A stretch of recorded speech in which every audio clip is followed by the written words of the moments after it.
Hey everyone, and welcome. So you're getting ready for your Class 12 geography boards, right? Well, you've come to the perfect place.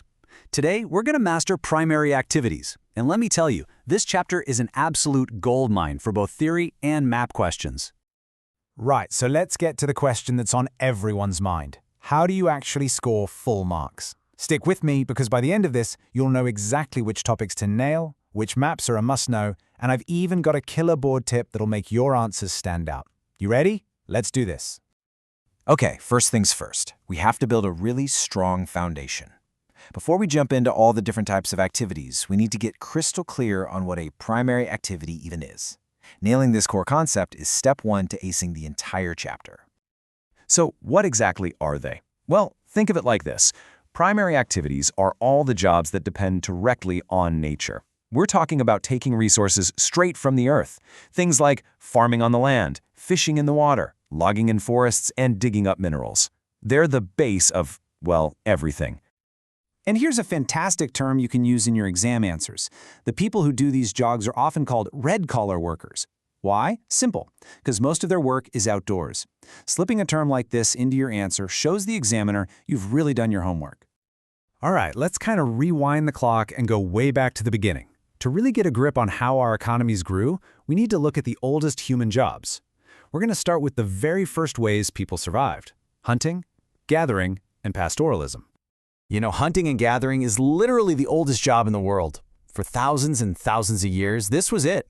People survived by hunting animals and gathering whatever edible plants, fruits, and roots they could find in the wild. Okay, pencils out, highlighters ready. This is super important for your map questions. You absolutely have to know the main areas where subsistence gathering still happens today. So burn these into your memory: the Amazon basin, tropical Africa, the chilly parts of northern Canada, and the deep interiors of Southeast Asia. And here it is, the exact map from your textbook.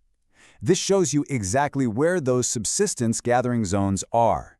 Take a good long look. Get so familiar with this map that you could point out these places in your sleep. I'm not kidding. This is a very common map question. Moving on to our next big activity, pastoralism.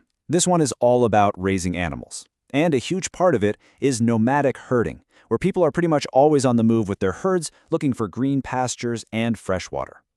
What's so cool here is how the animals are perfectly suited to their environment. I mean, think about it. In tropical Africa, it's all about cattle. In the super dry deserts of Africa and Asia, it's tougher animals like sheep and goats. Head up into the high mountains like the Himalayas or Andes, and you've got yaks and llamas. And way up north in the frozen tundra, it's the reindeer, of course. And just like before, here's the map for nomadic herding. See that huge belt? It stretches all the way from the Atlantic coast of North Africa, right across the Sahara and Central Asia, and it also covers that tundra region up top. Again, this is a high-priority map for your board exams, so make sure you know it well. Ooh, here's another one of those golden keywords you've got to use: transhumance. It sounds fancy, but it just means the seasonal movement of people and their animals, like moving from the mountains down to the valleys when winter hits and back up in the summer. Use this word. It just screams, "I know my stuff," to the examiner. Okay, let's switch gears and talk about what is, without a doubt, the most important primary activity today: agriculture. Now, I need you to really focus here because this section carries a lot of weight in your exams. Let's really dig in. So, a question that comes up all the time is asking for the difference between the two main types of subsistence farming. This table makes it so easy to see. On one hand, you have primitive subsistence, which you might know as slash and burn or JUM. That's found in tropical areas. On the other hand, you've got intensive subsistence, which is all over densely populated monsoon Asia, where rice is king and farms are tiny. And now let's see it on the maps. Look at the map on the left. See how primitive subsistence is scattered around in those tropical zones?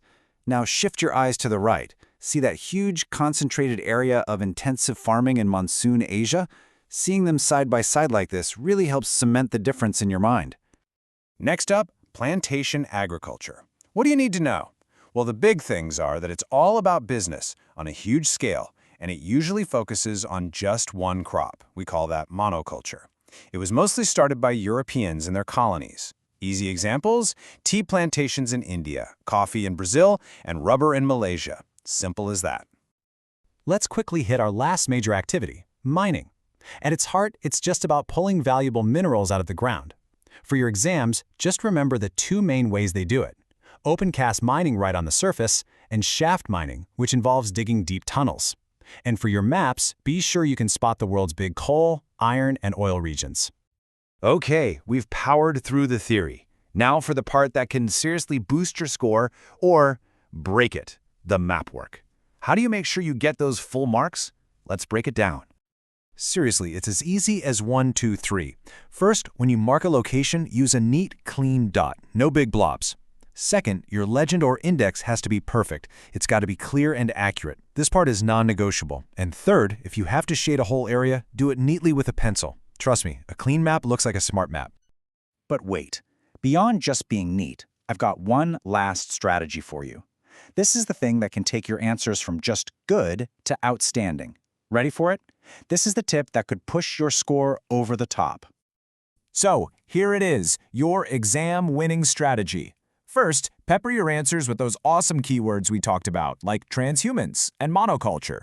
Second, and this is a big one, don't just say an activity exists. Always connected to a specific region.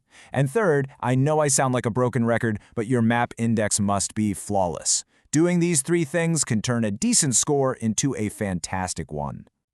Let's wrap up the main lesson with this really powerful idea. Never forget this. Primary activities aren't just a topic in your textbook. They are the absolute foundation of every single economy on this planet. It all starts here. And that's a wrap on the content. Look, I can't say it enough. If you really put in the effort on this chapter, and that means both the theory and the map work we went through, I promise you, scoring well in geography is going to feel so much easier. Hey, if this explainer helped you out, do me a favor and help your classmates succeed too. Hit that like button, drop any questions you have in the comments below, and definitely share this with your friends. And of course, don't forget to subscribe and ring that bell so you won't miss our next board focus breakdown. All the best with your prep.